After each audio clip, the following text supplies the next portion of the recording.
El vocalista de Rolling Stones, Mick Jagger, habló por muchos cuando dijo esto. Jesucristo fue magnífico, pero no me gusta la iglesia. La iglesia hace más mal que bien. Bien, ¿es posible ser cristiano, ser seguidor de Jesús y no ir a la iglesia? ¿Qué significa en realidad ir a la iglesia? ¿Qué es la iglesia? Antes de ser cristiano, no me gustaba la iglesia. Solo con oír la palabra iglesia me desanimaba. Solía asociar la palabra iglesia a los servicios religiosos. Y estos me parecían pesadísimos, aburridos. Me identificaba con lo que Abraham Lincoln dijo una vez.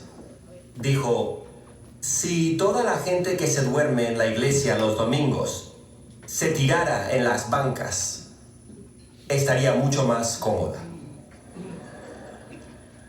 La otra cosa en la que pensaba cuando oía la palabra iglesia era en la gente que trabajaba en la iglesia, era su oficio, en personas como pastores, párrocos y ministros. Hace poco leí un anuncio en la prensa religiosa que decía, ¿tienes 45 años y no sabes a dónde vas? ¿Por qué no te haces ministro cristiano? Y otra cosa en la que pensaba cuando oía la palabra iglesia era en algo en lo que uno nacía, la denominación en la que se nacía. Quien nacía en Inglaterra era de la inglesa anglicana. Mi madre, antes de hacerse cristiana, rellenó una vez un impreso que decía religión, y ella puso ninguna, paréntesis, anglicana. También asociaba la iglesia a los edificios religiosos. Todo eso son percepciones, si quieren, pero no la esencia de lo que es la iglesia. Es como si a la pregunta ¿qué es el matrimonio? Dijéramos, bueno, el matrimonio es un anillo, un certificado legal, es una boda, son las leyes matrimoniales. El matrimonio puede incluir todas esas cosas, pero no son su esencia. En el núcleo del matrimonio hay algo mucho más profundo. En el núcleo de la iglesia hay algo asombroso, maravilloso, precioso. En los años que llevo como cristiano, no solo me gusta la iglesia, sino que la amo. Y en el Nuevo Testamento hay cientos de imágenes y metáforas que describen la iglesia, y quiero hablar hoy de 5 que explican por qué amo tanto a la iglesia. La primera razón es porque la iglesia es pueblo. Es el pueblo de Dios. Pueden buscar Primera de Pedro, capítulo 2, versículo 9. Pedro escribe, pero ustedes son linaje escogido, real sacerdocio, nación santa, pueblo que pertenece a Dios, para que proclamen las maravillas de aquel que los llamó de las tinieblas a su luz admirable. Ustedes no eran pueblo, pero ahora ustedes son pueblo de Dios. La fe cristiana implica, por supuesto, y antes de nada, una relación vertical, la relación con Dios, pero también implica una relación horizontal con los demás. Y somos parte de una comunidad que comenzó cuando Dios llamó a Abraham. Y el pueblo de Israel prefiguró la iglesia. La iglesia universal está formada por todos los que en todo el mundo y en todas las épocas profesan o profesaron el nombre de Cristo. Nos hacemos miembros de la iglesia no al nacer, sino al nacer de nuevo. Jesús habló de nacer de nuevo del agua y del Espíritu. Jesús bautizó y mandó a sus discípulos que lo hicieran. Y ser cristiano implica tres cosas. Primero, de nuestra parte, arrepentimiento y fe. Segundo, de parte de Dios, Él nos da el Espíritu Santo. Tercero, de parte de la iglesia, el bautismo. El bautismo es una marca visible de lo que significa ser miembro de la iglesia. Es un signo visible de lo que significa ser cristiano. El agua simboliza limpieza, purificación del pecado. El agua en el Nuevo Testamento simboliza al Espíritu Santo. Jesús habló de ríos de agua viva que fluyen de nosotros. Se refería, dice Juan, al Espíritu Santo. Y es una imagen de todas las bendiciones que Dios da por su Espíritu. Y tercero, simboliza morir y resucitar con Cristo. Bien, San Pablo lo describe así en Romanos 6. Él dijo, todos fuimos bautizados en Cristo Jesús. Ahora, imagínate que este trozo de papel eres tú y que esta Biblia es Jesús. Lo que Pablo dice en Romanos 6 es, todos fuimos bautizados en Cristo Jesús. Cuando te hiciste cristiano, tú, de una manera mística, pasaste a ser parte de Cristo. Ahora estás en Cristo. Y por tanto, lo que le pasó a Jesús, te pasó místicamente a ti.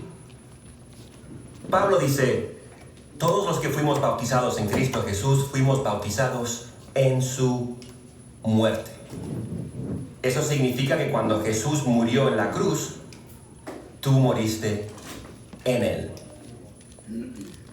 Fuimos sepultados con Él por el bautismo.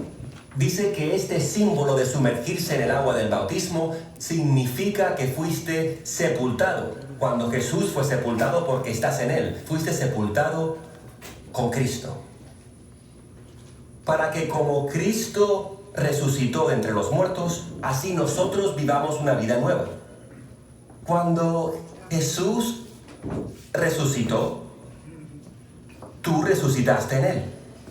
Y emerger del agua del bautismo simboliza la resurrección, comenzar una vida totalmente nueva.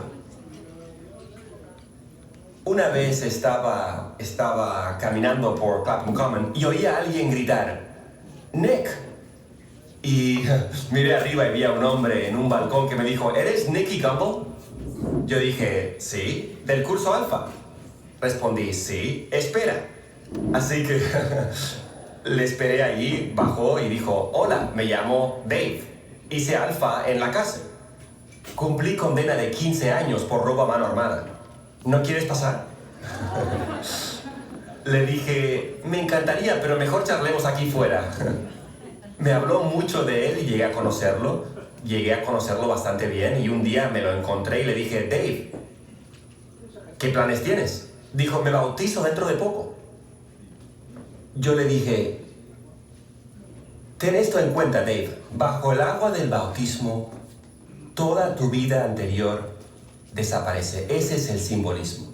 Tu vida desaparece. Y al salir del agua, estarás comenzando una vida completamente nueva. La Iglesia Universal es enorme.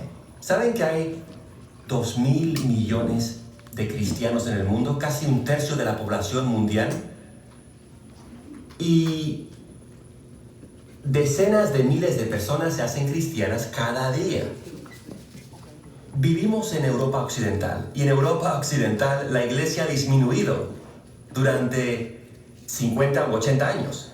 Así que se puede pensar, recuerdo que antes de hacerme cristiano pensaba, mira, el número de cristianos, de practicantes disminuye continuamente. Seguro que en algunos años desaparecerán del todo. Pero mi concepción del mundo era enormemente estrecha. Porque la realidad global es completamente diferente. La iglesia está creciendo como nunca.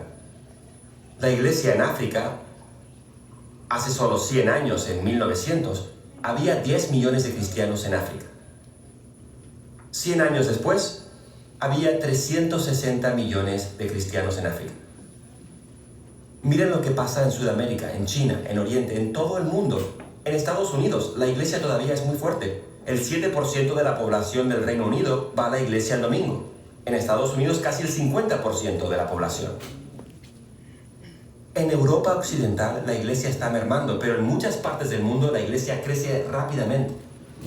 Algunas partes de la iglesia son perseguidas.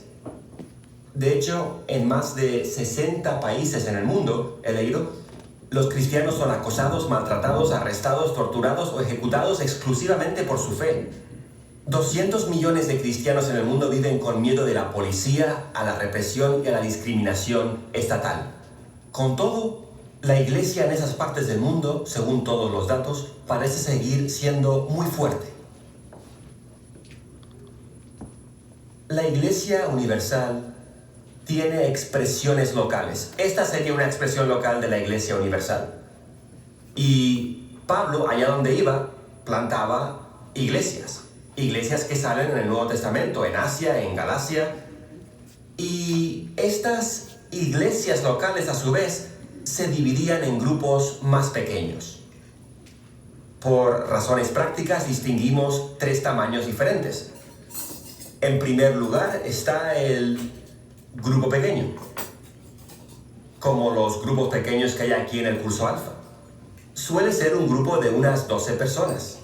Jesús tenía un grupo de unas 12 personas con quien se reunía. Y una de las cosas que me parecen asombrosas de los grupos pequeños, y por eso me encantan, es que en los grupos pequeños es sorprendente la rapidez con la que la gente prescinde de barreras y entabla una conversación sincera sobre la vida. Hay autenticidad, cuentan cómo les va realmente en la vida.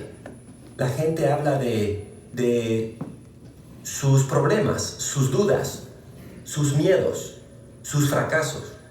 A menudo en el mundo las relaciones son muy superficiales, pero en un grupo pequeño, aunque nos conozcamos desde hace poco tiempo, se profundiza mucho en la amistad. Y ahí podemos orar los unos por los otros, animarnos y alentarnos en momentos difíciles. Hay confidencialidad, hay respeto mutuo. Nos escuchamos y aprendemos, comemos juntos, aprendemos juntos, oramos juntos. Les animo a continuar reuniéndose en los grupos pequeños. Este no es el final, sino el principio. Pero necesitamos algo más que un grupo pequeño. Necesitamos un grupo algo mayor, que algunos llaman congregación. Los llamamos en esta iglesia pastorados. La dividimos, como es una iglesia grande, la dividimos en congregaciones más pequeñas, llamadas pastorados, de unas 25 o 30 personas. Ahí se conoce al grupo mayor de personas y se pueden desarrollar dones. Me encanta estar en un pastorado porque es asombroso ver a la gente crecer, líderes de alabanza que nunca habían dirigido la alabanza, empiezan a hacerlo en los pastorados. Gente que no había dado charlas, da charlas por primera vez en su pastorado. Y las amistades que surgen son estupendas. Por ejemplo, si pienso en todos los grupos pequeños donde estuvimos en Alfa, muchas personas siguen siendo amigos cercanos desde hace 15 años. También en los pastorados, la amistad es profunda. Luego está el gran encuentro, los domingos. En esta iglesia es un encuentro numeroso, en otras iglesias es cuando se reúne un grupo de iglesias más pequeñas. Es asombroso, es diferente. En ellos se percibe, me encanta entrar aquí los domingos porque se percibe el sentido de alabanza. Cientos de personas alabando juntas a Dios. A veces si somos el único cristiano en la oficina, en la fábrica o en la familia, al venir aquí pensamos, no soy el único. Hay un sentido de seguridad, entusiasmo y gozo por estar con el pueblo de Dios. Por eso amo a la iglesia, es pueblo. Como Bill Hybels, pastor estadounidense, dice, la iglesia local es la esperanza del mundo. No hay nada como la iglesia local cuando funciona bien. La segunda razón por la que amo a la iglesia es porque es una familia. Es la familia de Dios. Pueden buscar 1 de Juan capítulo 5 versículo 1. San Juan escribe: todo el que cree que Jesús es el Cristo ha nacido de Dios. Y todo el que ama al Padre ama a su Hijo también. Lo que San Juan dice es que al relacionarnos con Dios, entramos en una familia. Como hay más gente que tiene esa misma relación con Dios, son hijos de Dios, son por tanto nuestros hermanos.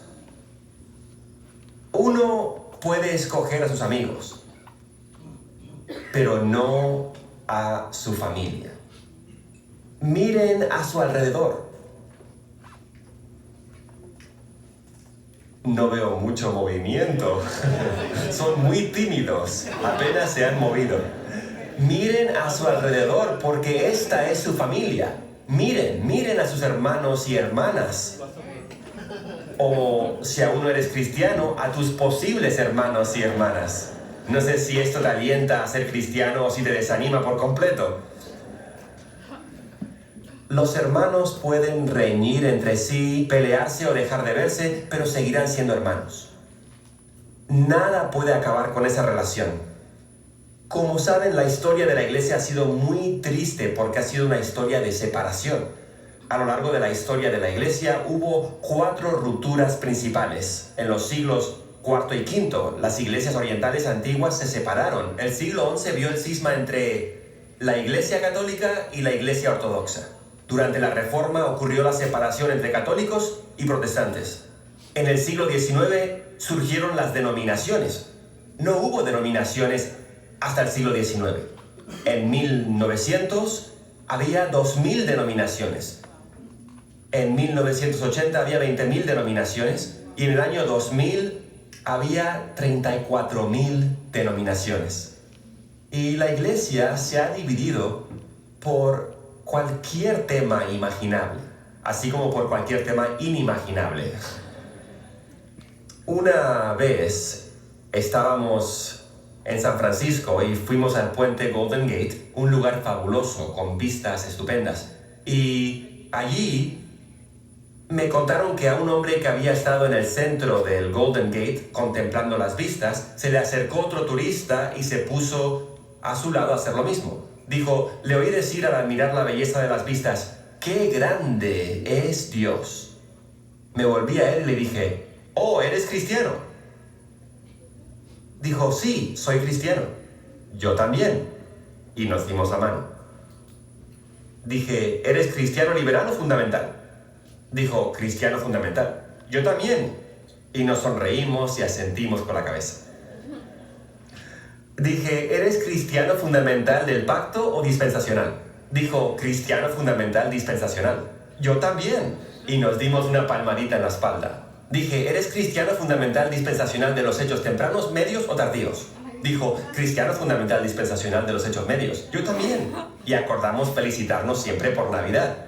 Dije: ¿eres cristiano fundamental dispensacional de los hechos medios 9 o 13? Dijo: cristiano fundamental dispensacional de los hechos medios 9. Yo también. Y nos abrazamos en medio del puente.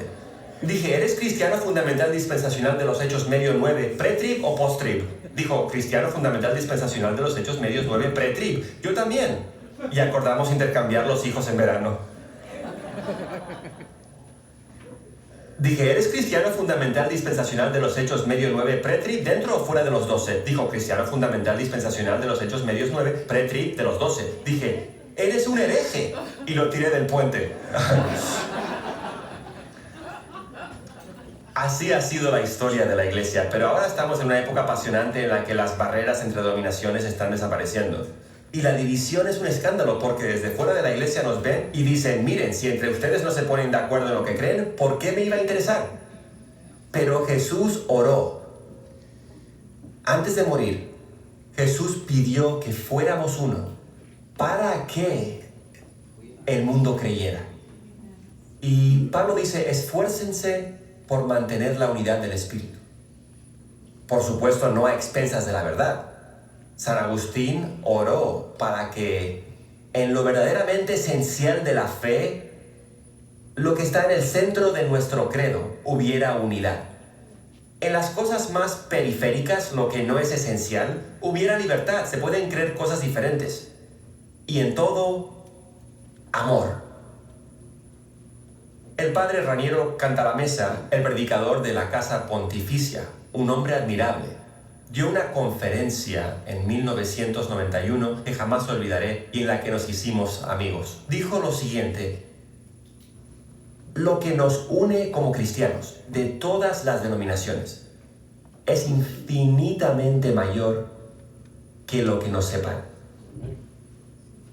Y para mí una de las cosas más sorprendentes en los últimos años fue ver cómo Alfa crecía por todo el mundo y se impartía en otras partes de la iglesia, en la iglesia católica, en la ortodoxa, en la pentecostal y en todo tipo de iglesias protestantes, bautista, ejército de salvación. Es fabuloso conocer a gente de todas esas partes de la iglesia y enriquecerse tanto al aprender de ellas. El Nuevo Testamento utiliza una palabra griega, koinonia, que significa comunión.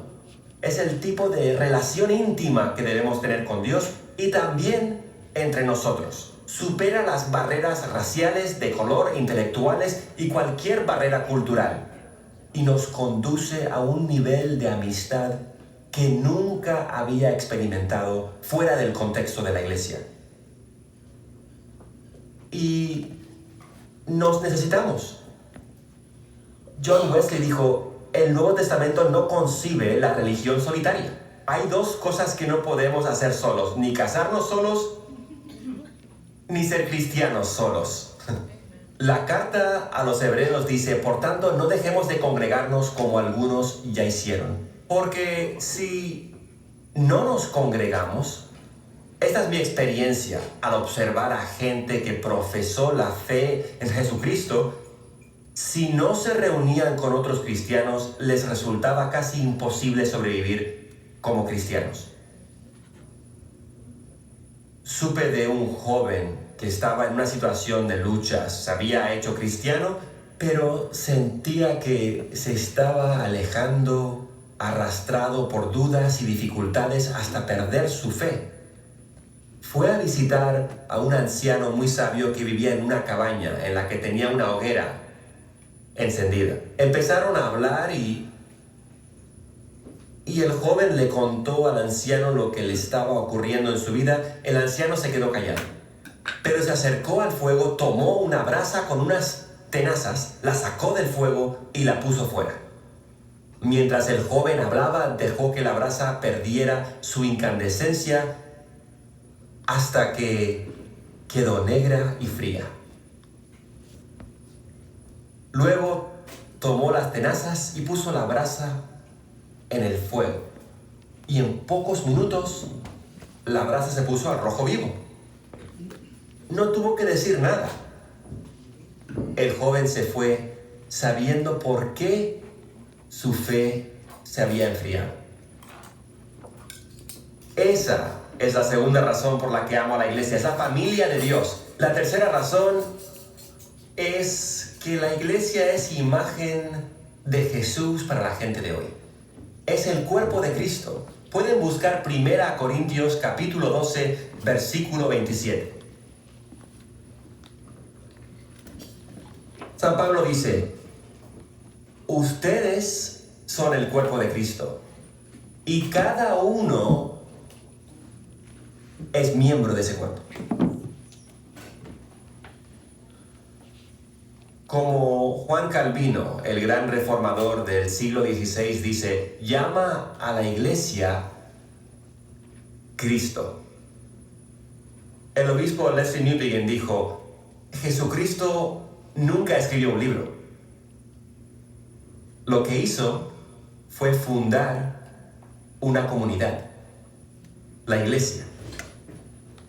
Y lo que San Pablo está diciendo es, ustedes son la iglesia. y ustedes son Cristo para el mundo.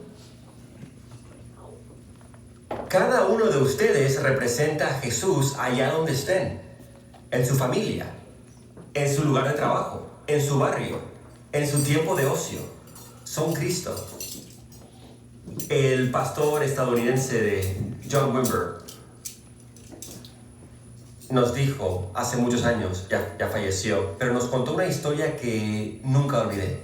Nos dijo que un día estaba a la entrada de la iglesia y que un hombre se le acercó y le contó que alguien muy necesitado le había pedido ayuda. Y le habló de su frustración por no encontrar ayuda para ese necesitado. Dijo, el hombre necesitaba alojamiento, comida y apoyo para recuperar las fuerzas y poder trabajar. Estoy muy disgustado. Llamé a la oficina de la iglesia, pero estaban ocupados y no me ayudaron.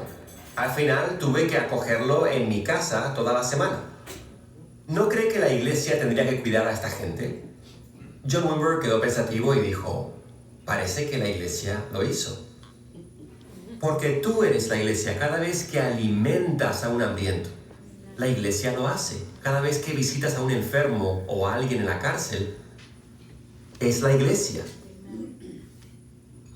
San Pablo desarrolla esta analogía de la unidad del cuerpo de Cristo, añadiendo que la unidad no implica uniformidad. Observen esta sala, hay una gran diversidad en la sala. Cada persona aquí es única e irrepetible. Cada uno tiene una contribución única que hacer al cuerpo de Cristo. Les aliento a todos a que se comprometan. No sean simples consumidores. Contribuyan. No se conformen con venir a la iglesia. Sean miembros. Además, hay una dependencia mutua. El ojo no puede decir a la mano, oh, no te necesito. Lo que está diciendo es que la iglesia te necesita a ti. Y tú necesitas a todos los demás, a la iglesia. Y juntos, si todos desempeñan su papel, producen algo realmente hermoso. Como una orquesta donde todos participan. Creo que esto también es cierto globalmente. En vez de decir de otras partes de la iglesia, no son de los nuestros, somos anglicanos y ellos son no sé qué, ¿por qué interesarse? Podemos decir, son una parte diferente del mismo cuerpo. Me pregunto qué podemos aprender de ellos, cómo nos puede enriquecer su tradición. Tercera razón por la que amo a la iglesia es el cuerpo de Cristo. Cuarta razón por la que amo a la iglesia es donde experimentamos la presencia de Dios de un modo especial. La iglesia es un templo santo. Supe de un niño pequeño llamado Tommy, que era un niño muy travieso. Y su madre no podía más. Intentó de todo y al final pensó, ya sé lo que hacer. Lo voy a llevar al párroco. Él lo enderezará. Así que llevó a Tommy al despacho del párroco, que era un hombre austero, tenía un gran escritorio, sentó a Tommy al otro lado y pensó, vamos a ver lo que este niño sabe sobre Dios. Así que le dijo, Tommy, ¿dónde está Dios? El niño empezó a ponerse nervioso y él repitió, Tommy, ¿dónde está Dios? Se puso más nervioso y repitió, Tommy, ¿dónde está Dios? El niño se asustó tanto que se levantó y echó a correr, salió corriendo del despacho del párroco y de su casa, corriendo sin parar. Su madre estaba asombrada. ¡Lo consiguió! ¡Logró corregirlo! El niño corrió hasta la puerta de su casa donde vio a su padre y le dijo, papá, perdieron a Dios en la iglesia. Y ahora quieren echarme la culpa. ¿Dónde está Dios? ¿Cuál era la respuesta adecuada? Pueden buscar Efesios capítulo 2, versículo 19. Por lo tanto, ustedes ya no son extraños ni extranjeros, sino conciudadanos de los santos y miembros de la familia de Dios, edificados sobre el cimiento de los apóstoles y los profetas, siendo Cristo Jesús mismo la piedra angular. En él todo el edificio bien armado se va levantando para llegar a ser un templo santo en el Señor. En él también ustedes son edificados juntos para ser morada, donde Dios vive por su Espíritu. El Nuevo Testamento dice que Dios vive en ustedes. Ahí es donde está. El único edificio del que el Nuevo Testamento habla o hace referencia es uno hecho de personas. La única iglesia física mencionada en el Nuevo Testamento está hecha de piedras vivas. Y ahí es donde Dios está, ahí está presente. Hay un anhelo por Dios en cada corazón humano. Independientemente de si la gente lo admite, lo reconoce o no, hay un anhelo por Dios. San Agustín dice esto: nos hiciste, refiriéndose a Dios, nos hiciste para ti. Y nuestro corazón anda inquieto hasta que descanse en ti. Es la presencia de Dios. El catedrático Gordon Fee dice: la palabra presencia es una palabra deliciosa. Si amas a alguien, lo que más deseas en la vida es la presencia de esa persona. Fotos, bien. Llamadas, fantástico. Cartas, sí. Pero lo que en verdad anhelas es su presencia. Y eso es lo que Adán y Eva perdieron en el jardín del Edén cuando pecaron. Perdieron ese sentido de la presencia de Dios. Y al fijarnos en el pueblo de Israel, lo que distinguía a este pueblo en el Antiguo Testamento no era tanto la ley, sino la presencia de Dios. Y por eso el templo significaba mucho para ellos. No asociaban el templo tanto a sacrificios, sino que lo asociaban a la presencia de Dios. Y cuando el pueblo de Dios estaba en el exilio, lo que más echaron de menos fue la presencia de Dios, el templo. Y lo que ocurrió el día de Pentecostés fue que el Espíritu de Dios, su presencia, se derramó sobre la gente.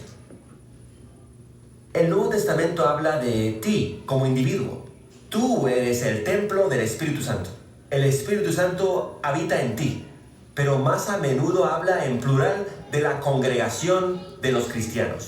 Ustedes son el templo del Espíritu Santo. Es maravilloso cuando nos congregamos. A veces la gente entra en una reunión de cristianos y dice: vaya, hay un ambiente estupendo aquí. No pueden identificar muy bien lo que es, pero experimentan la presencia de Dios. Jesús dijo: donde 2 o 3 se reúnen en mi nombre, allí estoy yo. Esta es otra razón por la que amo a la iglesia. Quinta razón por la que amo a la iglesia es porque Jesús ama a la iglesia. Es su esposa. La iglesia es la esposa de Cristo. Pueden buscar en la página siguiente Efesios capítulo 5, versículo 25. San Pablo dice: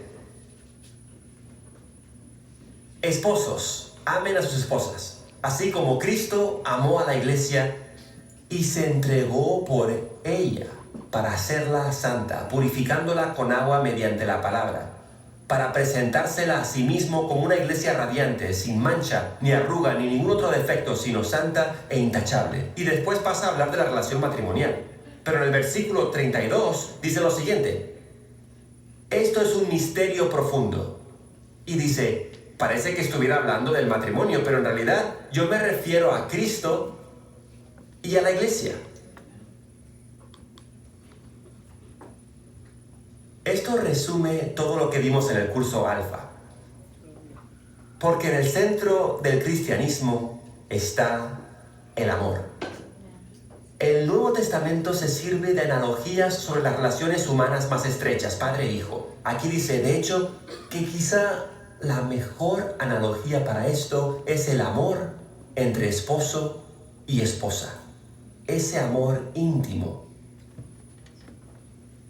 Y ese es el amor que Jesús tiene por ti. San Agustín dice que Dios nos ama a cada uno de nosotros como si fuéramos los únicos a quien amar. Si hubieras sido la única persona en el mundo, Jesús habría muerto por ti. Tanto te ama Dios. Entregó su vida por la iglesia. No sé ustedes, pero yo cuando me miro pienso que no soy como me gustaría ser. Deseo ser diferente. Y Jesús murió para que podamos ser la persona que en el fondo queremos ser. Y la imagen en este caso es la de la esposa de Cristo. Me gusta mi trabajo. Me gusta ser párroco. Es un trabajo estupendo. Y una de las cosas que más me gusta son las bodas. Esas puertas al fondo están cerradas. Y la novia llega a las 2:32. Quiere llegar tarde, pero no demasiado. Y las puertas están cerradas. Entonces salgo y espero aquí. Y la novia está al fondo. Las damas de honor están a su alrededor. El novio está sentado aquí delante. La novia se pasó todo el día arreglándose para estar resplandeciente. El novio quizá también, pero no resulta tan obvio. Y ensayamos antes con el novio. Decimos, hay 3 opciones posibles. Son estas. Cuando la puerta se abra, puedes girarte. Él está así y puede girarse y recibir a la novia a medida que avanza hacia él. O puedes quedarte quieto y esperar a que llegue a tu altura. No debes mirar por encima del hombro porque no queda nada bien eso de andar mirando así. Casi siempre escogen girarse en lugar de quedarse quietos hasta que ella llegue a su altura. Solo recuerdo a un militar que decidió quedarse quieto. Comienza la ceremonia y suena la música, las puertas se abren y la novia avanza por el pasillo. Y en ese momento a menudo empiezo a llorar. Incluso cuando presido yo la boda, a veces lloro. Es un momento precioso porque ella avanza, una novia hermosamente vestida para su prometido. Apocalipsis 21, versículo 2.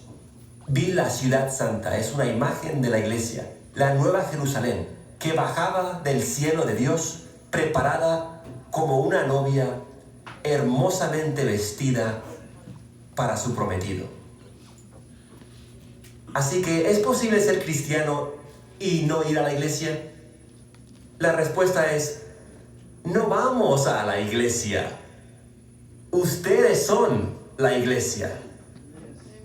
Creo que ya lo mencioné, Jackie Pullinger dirige un hogar en Hong Kong, trabaja con adictos a la heroína y prostituta.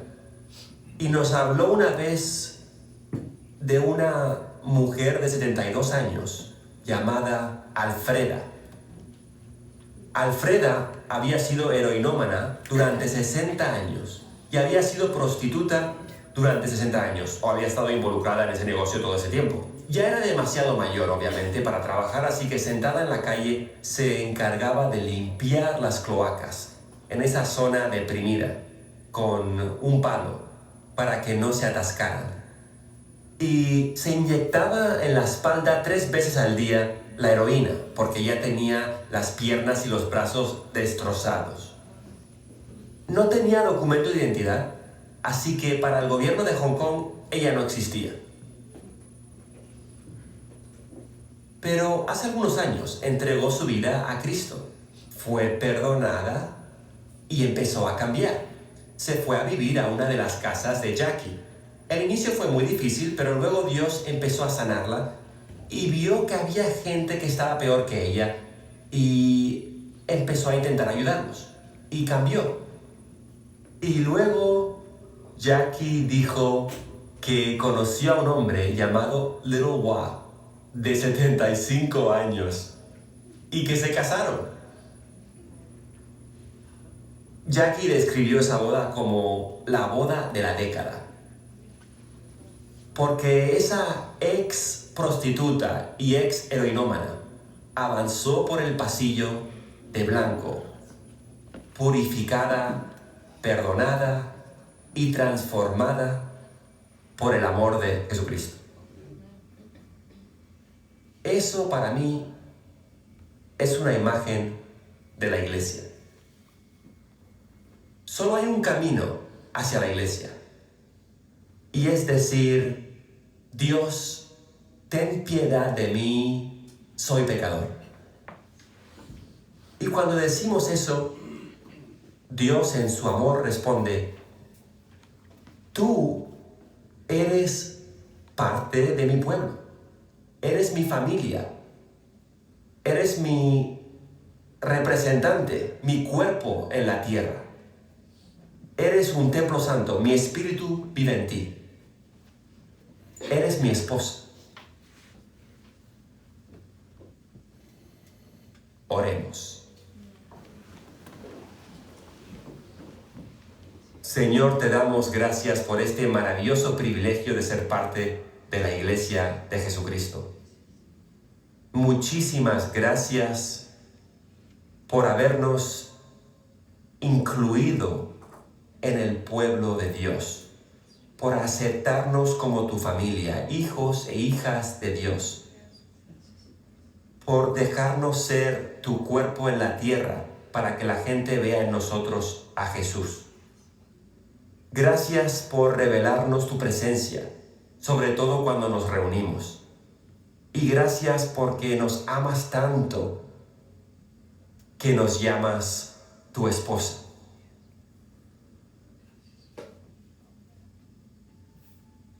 Gracias, Señor Jesús.